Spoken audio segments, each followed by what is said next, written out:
Hello and welcome. I'm Jono Hayes and you're watching W News, broadcasting live from the Arabiya headquarters. These are our top stories. The EU approves its toughest sanctions yet on Russia after last-minute drama from Slovakia. Plus, fresh clashes erupt in Sweida as Syria blames Druze factions and warns Israel to stay out. And Trump denies sending lewd Epstein birthday letter as he demands the Epstein files to be released.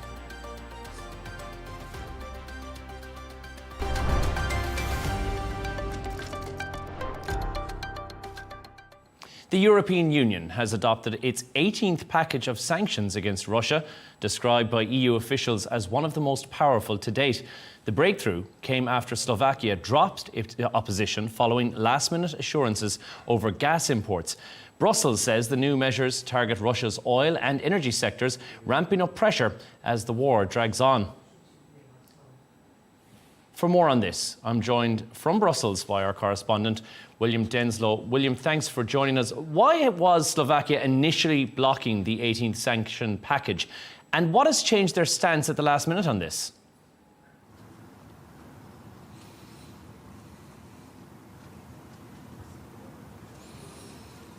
Well, essentially, Slovakia is one of the countries that are particularly vulnerable to the EU's push to wean itself away from Russian oil and indeed Russian gas. Now, the European Union has said it plans to totally cut itself off from Russian gas by 2027. Slovakia has a direct pipeline from Russia to the country, and they are concerned that there be contract breaches that would cost them money, that would cause volatility when it comes to energy prices. So essentially, the message from Prime Minister Robert Fico is that they wanted carve-outs, they wanted guarantees from the EU that they would be protected and that their energy security would be accounted for going forward. The EU had consistently said that it would be, and that they would talk with all member states to ensure there wouldn't be any energy shocks to them. It seems like Slovakia is now convinced and has now had enough guarantees from Brussels that their energy future will be secured, even if it means a pivot away from Moscow and its energy supplies. William, talk us through how significant these new sanctions actually are, especially compared to previous packages. What makes these even stronger?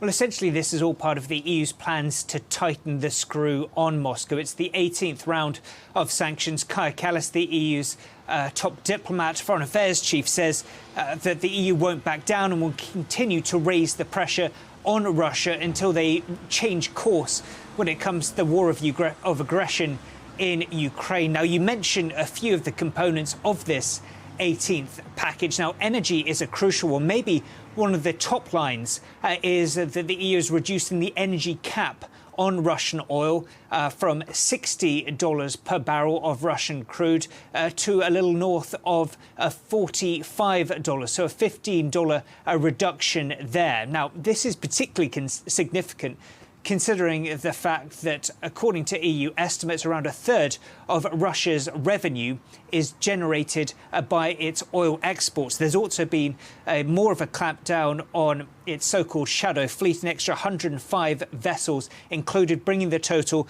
to 444. So energy, a major thing. Russian banking sector, another key target. And an additional area that is important to look at is concerns the EU has when it comes to dual-use goods and other nations that allegedly supplying Russia with goods that can be used in its war in Russia. So significantly, several Chinese entities accused of selling goods that can be used on the battlefield also included in this latest sanctions list. How much of this package, William, is symbolic versus how much is actually going to be impactful on Russia's economy and, of course, their war effort as a result?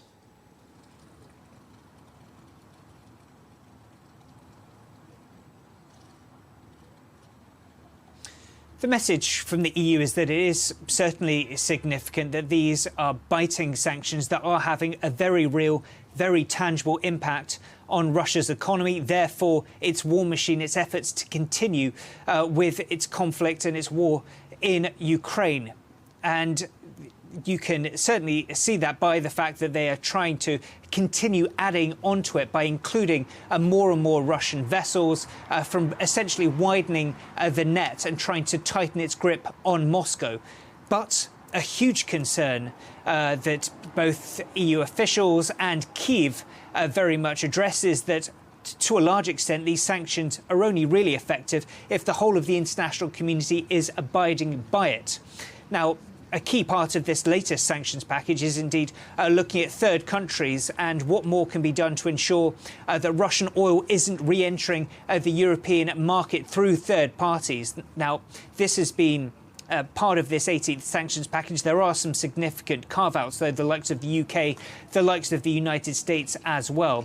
And also when it comes to these sanctions that we're seeing on the likes of some Chinese entities, essentially it's a message to the likes of Beijing that they are prepared to get serious if they find that companies are supporting Russia's war effort. But of course, that comes with major geopolitical ramifications, and we expect that to be a big part of negotiations when EU officials travel to Beijing next week for high-level talks. William Denselow in Brussels, thank you so much for joining us. We're going to continue this conversation. We're joined from New York by John Kavulich, who is the senior editor for outcome modelling analysis at Issue Insight. John, thanks, first of all, for joining us. The EU's foreign policy chief has said that this is one of the strongest sanction packages to date.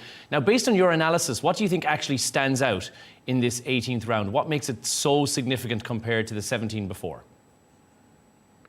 I'm not sure I share the exuberance of the EU foreign policy chief, because if you look back at the previous 17 over 4 years, so basically, less than 5 a year, after each one, you had officials in Brussels say that this was it. This would be the one. This would be the totality of sanctions that would stop Russia from attacking Ukraine. And of course, it hasn't worked. It's important to remember that when the sanctions first started, the goal was not to do damage to the European Union first and then do damage to Russia, because the European Union was integrated with Russia, specifically with energy. So it was, hey, we can't do too much too quickly because consumers are going to get hurt, voters are going to get hurt, taxpayers are going to get hurt. So over time, as Russia's integration with the EU has lessened, the sanctions have ramped up in terms of what they're doing toward Russia. And they have sequentially done more to impact Russia. However, Russia has continued to adapt, as countries under sanctions do.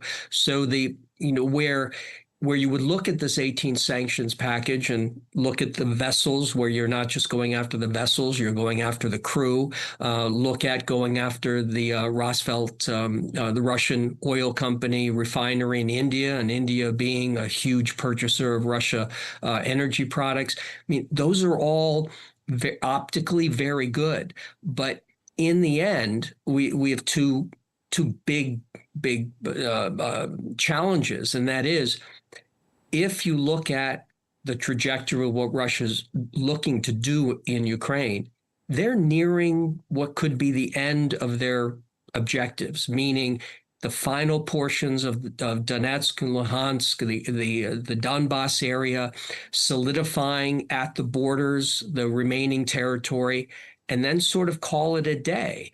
And that's where you have these sanctions then questionably doing real harm to Russia. John, let's talk about Slovakia, who, of course, as we know now, dropped its opposition after they received these guarantees on Russian gas. They got their way. But what does this say about the balance between the EU unity and also national interest when it comes to sanctioning Russia? EU is 27 sovereign nations. And while Ursula von der Leyen sits atop in Brussels as the president of the European Commission, she's not a head of state. She's not a head of government. She's an administrator who is elected, appointed by the 27, and then by the 407 member of the European Parliament. So all it takes is one. And we've had Viktor Orban of Hungary. We've had the Prime Minister of Slovakia. We also have Greece that has issues because of their energy interdependence with Russia. Malta, so Cyprus. So this isn't over, because as one country gets satisfied, there's going to be an issue with another one. And then, of course, you look to the future, and the future European Union with Ukraine as a member. And it doesn't take a lot of creativity to think about Ukraine as a member of the European Union, number, let's say, 28. And then when the members of the European Union start to say, okay, the war's over, Ukraine's a member, we want to start re-engaging with Russia for a variety of reasons, 140 million potential consumers, energy again, et cetera. And who do they think is going to be standing up at every opportunity amongst the requirements for unanimity? Their group in the European Parliament, that's probably going to be, fifth or sixth largest. They're going to make the prime ministers of Hungary and Slovakia look like really team players in terms of what the Ukrainians are going to do vis-a-vis Russia down the road. And how effective are they going to be? Dmitry Peskov says Russia has actually built up somewhat of an immunity to these sanctions. How much truth do you think there is in that? And how do you even assess the long-term economic impact that this sanctions and round of sanctions will have on Russia? Well, I've traveled to Russia numerous times since the war started, and I make certain that I get out of Moscow and go to those areas that are affected, go to Kursk, go to Belgorod, and go to other areas to see how sanctions are actually impacting the Russian population, particularly in the larger cities where most of the concentration of financial wealth and political power. And he's absolutely right. My career's also been involving Cuba, which is under tremendous sanctions from the United States for 66 years. Countries adapt. They learn how to adapt. And then what happens is all the countries that are under sanctions, they all communicate with each other, and they say, hey, this sanction was put on us. How did you get around it? Oh, that's a good idea. Then maybe we can retrofit that to try to help us. And so Mr. Peskov's absolutely right. Have the sanctions hurt? Yes. But have they crippled Russia, either the government's ability to finance the war or the defense industries, the defense sector's ability to make things that it needs to keep killing Ukrainians? And the fact is that hasn't happened. So Russia will continue to adapt, just like Iran, North Korea, China, and Cuba and Venezuela, among other countries. And it's very rare that you will see sanctions bring down a government. The governments generally adapt, and the people within the country, they may not like it, but they generally adapt to. The more elasticity a government has, meaning the more it can do without having to worry about its population saying, we just won't take this anymore. And Russia's a great example of that. Well, let's dig a bit deeper into that, John, because as you said, 18, we're on now number 18 on these round of sanctions, and President Zelensky has welcomed the package, but he's emphasized there is a need for a lot more. So what do you think that suggests about Ukraine's current expectations? What do they want from Europe and the EU? And is enough being done?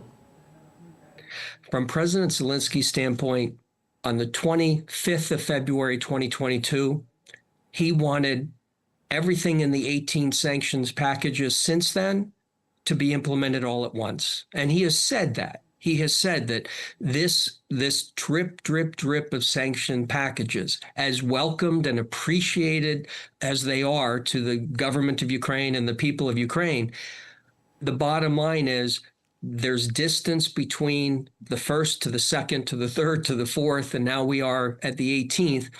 And Russia continues to adapt. They continue to get what they need, particularly from China and North Korea and Iran with some of the drones. And so, if you give someone enough time to adjust and adapt, then yes, they're going to see a drip, a slow erosion of their ability to do what they want, but they're still going to be able to do a heck of a lot of damage. And that's precisely what Russia's continued to do with Ukraine. And so President Zelensky is saying, hey, this is great, but people, we gave you a list in 2022 of what you needed to do. And because you didn't want to impact your consumers and your voters and your taxpayers, you slowly ramped this up. Well, by slowly ramping it up, you did a lot of damage to Ukraine. John Kavulich in New York, thank you so much for joining us. Thank you. The Syrian presidency is blaming Druze fighters for reigniting violence in Sweida, accusing them of violating the ceasefire that led to Thursday's military pullout. Damascus also warned of Israeli interference after strikes hit the area, while Israel denied new attacks and pledged aid to the Druze community. As clashes resume, the United Nations is urging accountability amid credible reports of atrocities. To talk about this more, we're joined from Riyadh by Middle East geopolitical security analyst, Dr. Riad Kahwaji. Dr. Riad, thank you for joining us. This renewed violence, which we were concerned about between Druze and Bedouin factions, tell us about the deeper sectarian and also the tribal tensions that's in southern Syria. What does it tell us about that? Well, I mean, we have to look to give a bit of background over here so that the audience would really understand what's happening, because right now, as it looks, we have what appears to be a sectarian showdown between the Druze and the Sunni tribesmen from the remote from the neighboring Daraa province. But the truth here, this is deeper than this. This goes back to the Israeli-Syrian relations ever since the collapse of the previous regime. We know that for 50 years, Syria was ruled by a minority Alawite group. The Sunnis make up 85% of the Syrian population. Now, the previous regime was brought down, as we all know, by the armed factions. Most all are Sunni. And now we have a Sunni in power. For the first time in 50 years, we have the majority Sunni ruling in the country. Israel was not happy with this. Israel has made it clear that it wants to have what appears to be like a security zone along its borders with Syria. So Israeli troops infiltrated deep into Syrian territory, reached the outskirts of Daraa, and ever since they have been presenting themselves as protectors of the Druze. Israel is claiming that the Druze minority is under threat. And since Israel has a Druze community that is very much integrated within the Israeli society, Israel is saying that it is interfering to help protect the Druze minority, while the actual truth is that Israel wants to force an agreement that would secure the presence of its forces in a security zone in the south. So, coming to what happened yesterday, we saw the Syrian forces were trying to establish a presence in the south. We saw a skirmish that turns out in a big clash between some outlaw groups. Also, we saw the Syrian forces, and the Israelis stepped in under the pretext of protecting the Druze. We saw these airstrikes on Damascus, on the Ministry of Defense, and near the vicinity of the presidential palace. And that was followed by the full withdrawal of the Syrian troops, predominantly Sunni Syrian troops. The strike against the Syrian government institutions and this withdrawal from the Sweida, and then the Druze forces in there, the Druze community in there, where we have one of three spiritual leaders in that city that is clearly allied with Israel.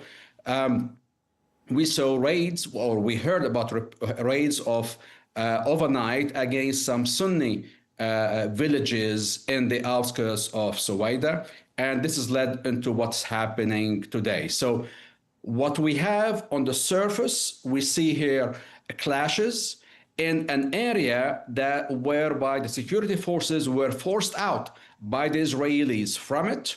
And now the Israelis are saying that they're going to allow some security forces back in to help protect the Druze city, the Sweida and the province. However, the situation is escalating, and I believe, as other observers and analysts, that this is a pretext for a wider Israeli intervention in that part, so that Israel could assert its military presence under the pretext of protecting the Druze. Dr. Riad, there are accusations flying between Syrian government and Druze fighters, but who on the ground is currently holding real control in Sweida? And what will this latest fighting do? Will it maybe upset supporters of President al-Shara, who has had minorities support him up until this point, it seems? Well, Israel has no say. This is Syrian country. This is Syrian sovereignty. So Israel has placed itself as the protector of the Druze without any international mandate or UN mandate to do so. And we have to remember that Israel already has plenty of forces across the borders, are in various areas in the southern part of Syria. And it wants to legitimize this as part of an agreement with the government that would allow it to stay for several years under the pretext of making sure that there is a full transition in Syria and the current government manages to establish itself and establish security all over the country. And will not allow any fundamentalist or extremist groups from coming to the Israeli borders. Right now in Sweida, the Syrian security and armed forces were driven out yesterday by the bombardment of the Israelis. So we have a security vacuum created by Israel. What we have in Sweida are the Druze armed factions that were armed by Israel. They're the ones in control of the city of Sweida and parts of the suburbs of Sweida. They are the ones who are clashing now with the Sunni tribesmen moving from the neighboring Daraa province, which is to the west of the Sweida province. This is the actual situation. Now there are reports coming saying that Israel will allow contingents of the Syrian internal security forces to return to Sweida to help enforce a peace and disengage both fighting parties. Dr. Riad Kahwaji, we have to leave it there, unfortunately, but thank you so much for joining us.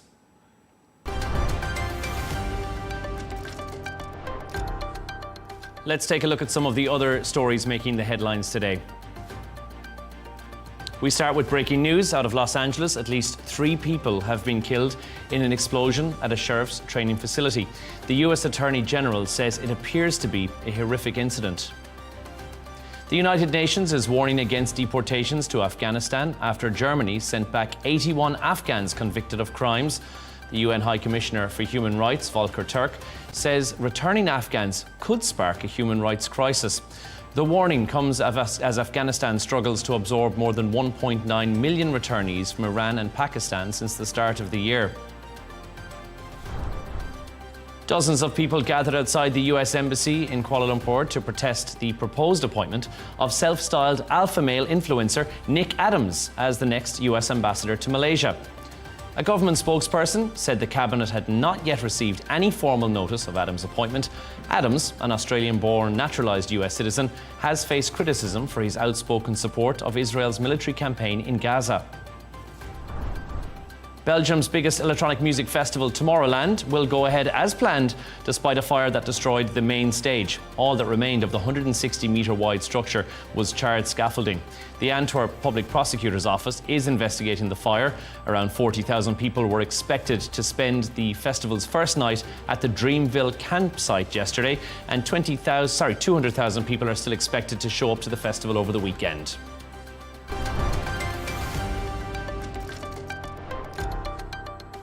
Donald Trump is pushing for the release of court documents related to Jeffrey Epstein, just as he slams a Wall Street Journal report that claims he sent a bawdy birthday greeting card to the convicted sex offender. Trump has called the letter a fake and says, "These are not my words, not the way I talk." He's now threatening to sue the Journal, while also urging the Justice Department to declassify the full Epstein files. For more on this, we're joined by our Washington correspondent, Nick Harper. Nick, why is Trump pushing now for the selective disclosure of the Epstein files, but still resisting full transparency from the Justice Department?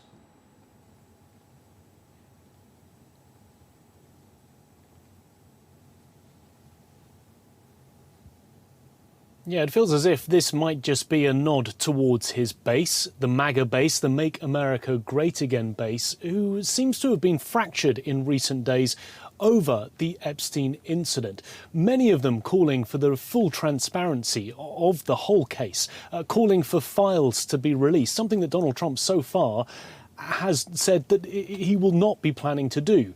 Here he seems to be giving them a little bit of information, asking for the grand jury testimony relating back to the 2019 prosecution of Jeffrey Epstein to be released. That is something that his Attorney General Pam Bondi must now try and secure, but that in itself will be difficult because these grand jury testimonies are normally very secret. They remain outside of the public purview.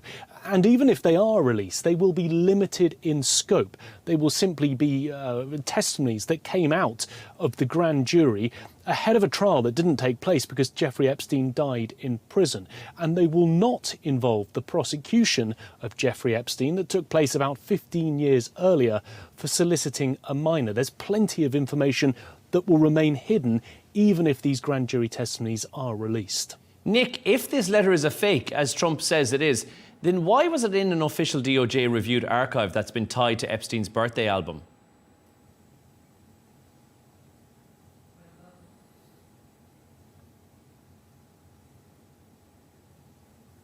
Yeah, that in itself is very unclear at this stage, and it's also unclear whether or not the Department of Justice will be providing any more information about the veracity of what the Wall Street Journal is claiming, whether that letter was written and signed by Donald Trump. He, of course, spoke to the Wall Street Journal ahead of them releasing their story late on Thursday evening, saying that it was a fake, saying that it was not his language, not his words. He also said, "I never wrote a picture in my life.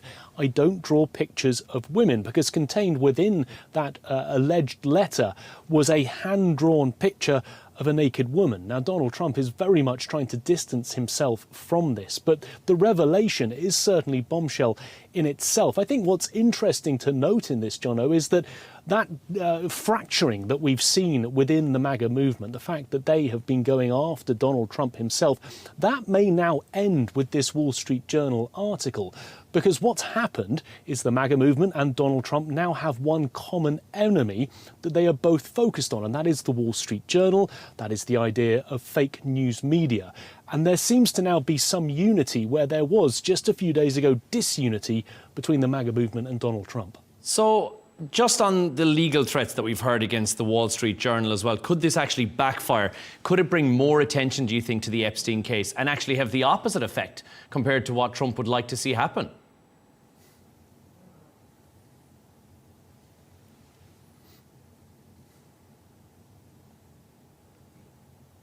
Well, there is certainly that possibility. Donald Trump has posted on social media that he is looking forward to public testimony if all of this goes to court. But that in itself could potentially be damaging for the president, because the Wall Street Journal would be hauled up in front of a judge, in front of a court, all of it on the public record, having to explain details of this story that they published, details of how they got that information, how they were able to find out, and what they saw when they reviewed that book related to Jeffrey Epstein's 50th birthday. They would have to talk more about this alleged letter that Donald Trump may or may not have written. So there is that potential that this could boomerang back on the president, because he is the one that's pushing to sue the Wall Street Journal, but the Wall Street Journal might have more information that they could potentially release as a result of that lawsuit. Nick, before we leave you go, there was other news today from the White House which announced that President Trump has a medical condition in his veins that is called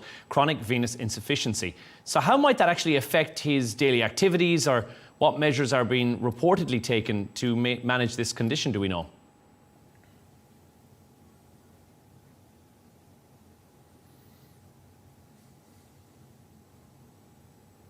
Well, the White House, when they disclosed it, did everything they could, I would suggest, to downplay any seriousness in this case for the president, suggesting that it was done and dusted, presenting the fact that Donald Trump had been treated for it, that he had seen a doctor, and that essentially the symptoms that he had been showing were not impairing his capacity to do the job. Because, of course, that is the big worry. An ageing president in his 70s.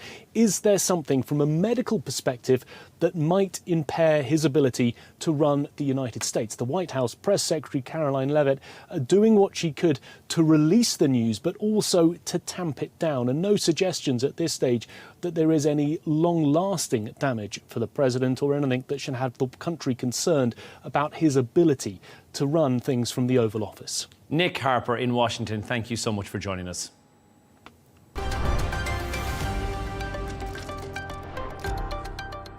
After 33 years on air, The Late Show with Stephen Colbert will end in May of 2026. The television network, CBS, made the surprise announcement late last night. They said the move is a financial decision against a very challenging backdrop in late-night television.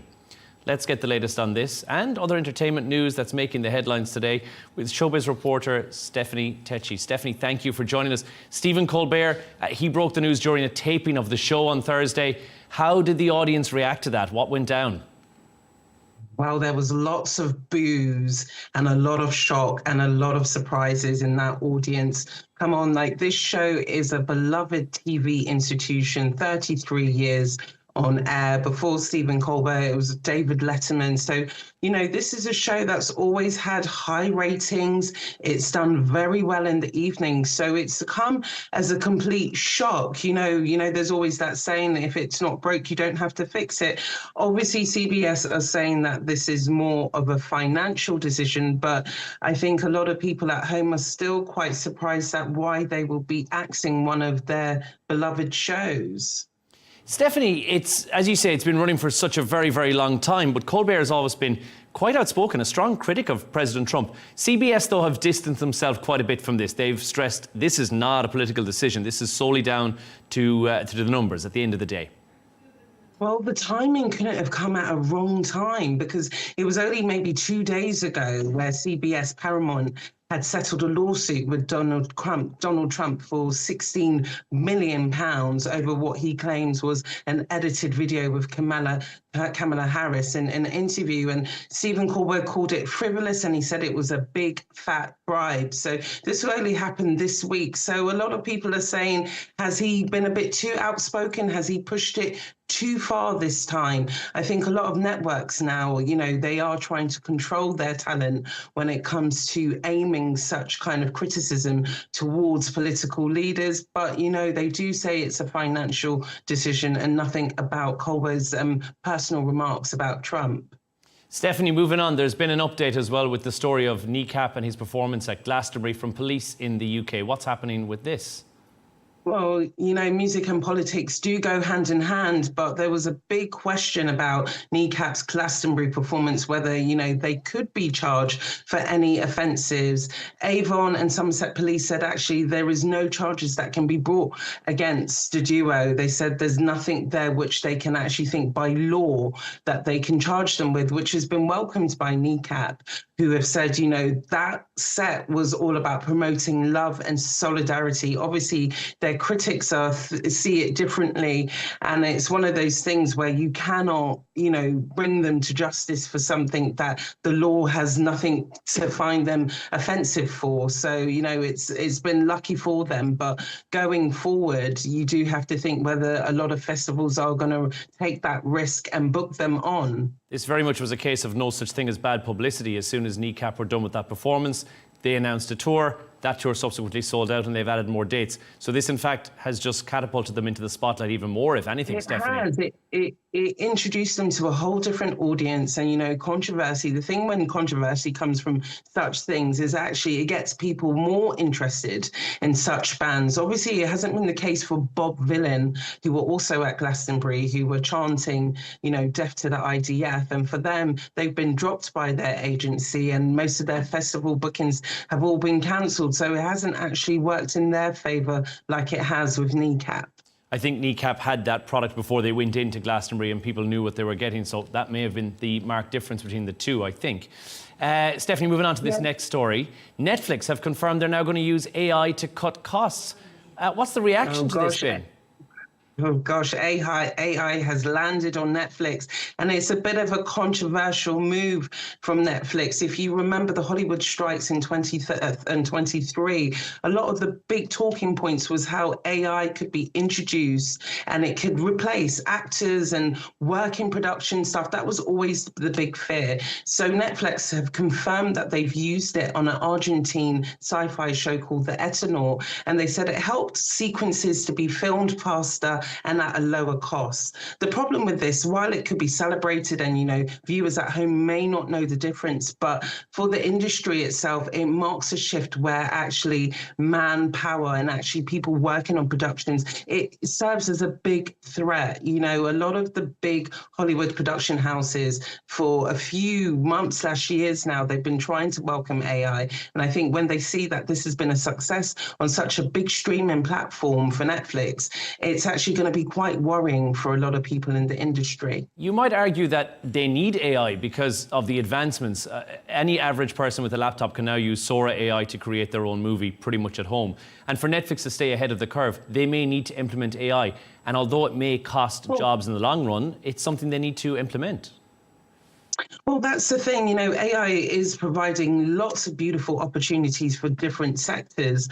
But the problem that I think Hollywood is worried about, especially actors and people who work in production stuff, there needs to be a balance here. The whole point of the strikes was for all these big Hollywood production houses to say, actually, your jobs will be safe and we can work with you hand in hand. And I think that's not going to be the case. I think it's going to be an AI kind of heavy industry now because people are seeing all the opportunities it provides. But it's a shame because then what happens to all the people who've worked in Hollywood for decades and who are very skilled and who are being basically outrun by AI? So it's a very unsettling time. It really is a tough time to be in the industry. Stefanie Tacheki, entertainment correspondent, thank you so much.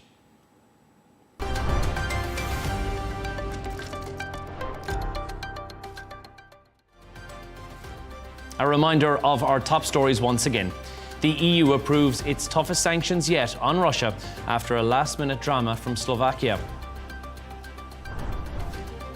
Fresh clashes erupt in Sweida as Syria blames Druze factions and warns Israel to stay out.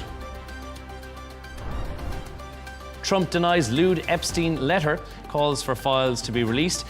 He has denied the Epstein birthday letter demanded the files be released by the Department of Justice. That's all from us on W News. Don't forget to subscribe to our YouTube channel. And as always, you can follow us on X. The Real Deal is coming up next. Have a good evening.